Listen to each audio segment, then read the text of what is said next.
23 weeks ago, I started this journey with one simple question. Could a 43-year-old former college pitcher rebuild his body well enough to give himself a legitimate chance at chasing something he'd never accomplished before, throwing 90 miles per hour?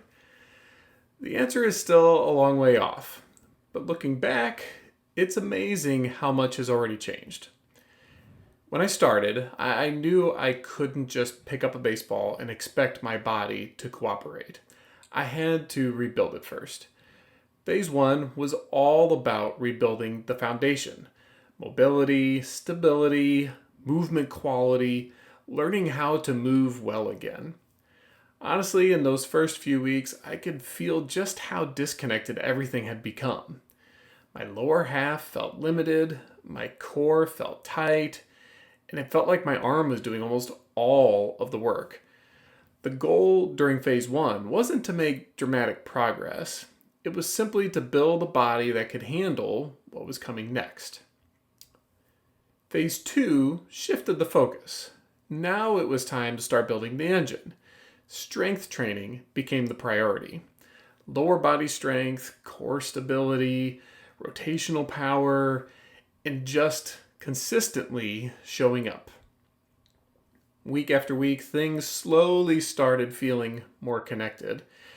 Not explosive yet, but stronger, more stable, more athletic. Then came one of the biggest lessons of the journey so far. After 18 weeks, I finally checked in on my velocity progress. And honestly, I expected more. Physically, I felt much better than I did during my baseline. My legs felt stronger, my core felt more connected, movement felt noticeably better. But the radar gun reminded me that feeling better and throwing better aren't always the same thing. Looking back, I actually think I needed that reality check, because up to that point, I really hadn't been training to throw. I'd been preparing my body to throw. There's a difference. I think that's something I've underestimated most of my life.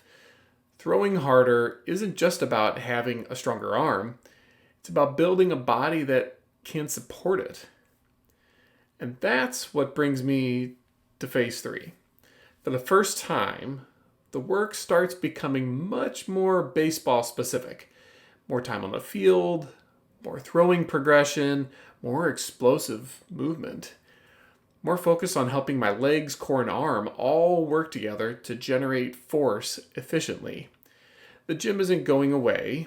Strength still matters. Recovery probably matters even more now.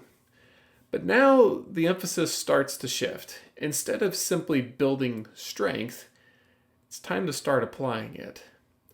As I planned this next phase, I wanted to make sure I wasn't just guessing my way through it. One person who's been a tremendous resource is Dustin Wilson with Buzzin' Baseball. He shared ideas on drills, throwing progression, and how to build this phase intelligently instead of simply trying to throw harder as quickly as possible.